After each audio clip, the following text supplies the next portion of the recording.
नमस्कार मंडळी. एक वेगळी थीम घेऊन मी आज तुमच्या समोर आली. घरगुती आपल्याला लसूण लागवड कशी करता येईल ते पाहणार आहोत आपण आज.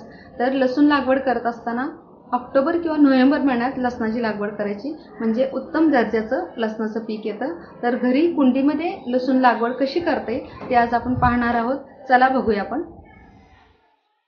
या कुंडीमध्ये मी 4 आठवड्यांपूर्वी समप्रमाणात माती, रेती आणि शेणखत घेतलं होतं. शेणखत सगळं मिक्स करून मी लसणाच्या पाकळ्या अशा टोकल्या होत्या. तुम्ही बघू शकता, हे असे छान पाते आलेले आहेत. मोठ्या आकाराच्या पाकळ्या लागवडीसाठी घ्यायच्या. जर पाकळी छोटी घेतली तर लसणाचा गड्डा उशिरा तयार होतो. तसंच लसणाचं पीक साधारण 4 ते 4.5 महिन्यात काढलेलं येतं. पाती जेवणात वापरले तर जेवणाची चवही खूप छान लागते. मी वापरत असते नेहमी अशा पाती जेवणामध्ये. लसूण लागवड केल्यावर सुरुवातीच्या काळात जरा रोपाची वाढ ही हळूहळू होत असते. तरी तुम्ही बघू शकता किती छान अशा पाती आलेल्या आहेत. आता या दुसऱ्या कुंडीत मी 8-10 दिवसापूर्वी उभ्या पाकळ्या मातीत रोवल्या होत्या. हे पहा, पाकळ्यांना कोंब फुटलेत. असे छोटे छोटे कोंब फुटलेले आहेत. एक 8 दिवसांनी सगळ्या पाकळ्यांना कांद्याच्या पातीसारख्या पाती येतील. लसणाच्या उत्तम वाढीसाठी शेणखताची खूपच गरज असते.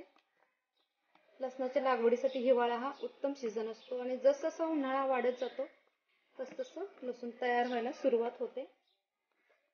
तर आज आपण घरीच कुंडीमध्ये लसूण लागवड कशी करायची ते बघूया. या ठिकाणी मी अशा प्रकारे एक लांब आणि मोठी कुंडी घेतली. मोठी कुंडी असेल तर लसूण उत्तम प्रकारे तयार होतो. सर्वात आधी कुंडीला तुम्ही बघू शकता, खाली अशी छिद्र पाडून घ्यायची. ते खूप गरजेचं आहे, अन्यथा मातीत पाणी तसंच साचून लसूण वाढणार नाही. कुंडीमध्ये खाली बॉटमला मी एक 4-5 भाजक्या विटांचे तुकडे घालून देते. त्यामुळे कुंडीतील जे जास्तीचं पाणी असेल ते निघून जातं, पाणी साचून राहत नाही.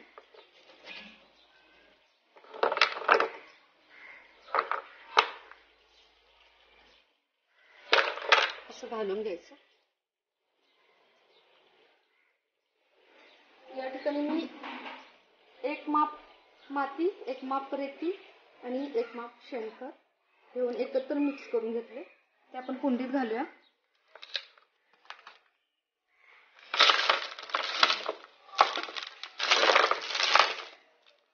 लसणाच्या आपण मोठमोठ्या पाकळ्या घेऊया, यामुळे लसूण हेल्दी वाढेल. एक 2 इंच अंतराने आपल्याला मातीमध्ये असं लसूण टोकून घ्यायचंय. साधारण 12 ते 15 लसूण पाकळ्या कुंडीत मी टोकून घेणार आहे. ही पाकळीची खालची बाजू आहे, त्याला मुळं फुटतात आणि हा जो वरचा पार्ट आहे त्याला कोंब फुटतात.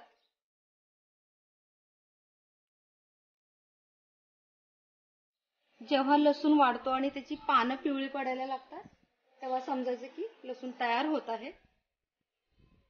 पाने पूर्ण सुकण्यापूर्वी आपल्याला लसूण काढणी करायची असते. हे आपण कुंडीमध्ये छोटासा प्रयत्न आहे आपला. जेव्हा शेतामध्ये वगैरे लसूण लागवड केली जाते तेव्हा ही लसूण लागवड आहे ती व्यवस्थित पानं सुकण्याच्या आधीच काढली जाते. त्यामुळे ते जे पानं असतात वरची सुकलेली, अर्धवट सुकलेली, त्यामुळे गाठी त्याचे गड्डे बांधून बाजूला ठेवता येतात. लसूण काढणीच्या काळात कोरडे हवामान आवश्यक असते. तर ही घरगुती लसूण लागवड तुम्हाला आवडली असेल तर व्हिडिओला लाईक करा. सबस्क्राईब केलं नसेल तर सबस्क्राईब करा, म्हणजे असेच वेगवेगळे व्हिडिओ तुम्हाला पाहायला मिळतील. आणि हा व्हिडिओ तुम्ही जास्तीत जास्त शेअर करा. मंडळी, आज आपण इथेच थांबतोय. या व्हिडिओच्या नेक्स्ट पार्टमध्ये आपण लवकरच भेटू. तोपर्यंत धन्यवाद.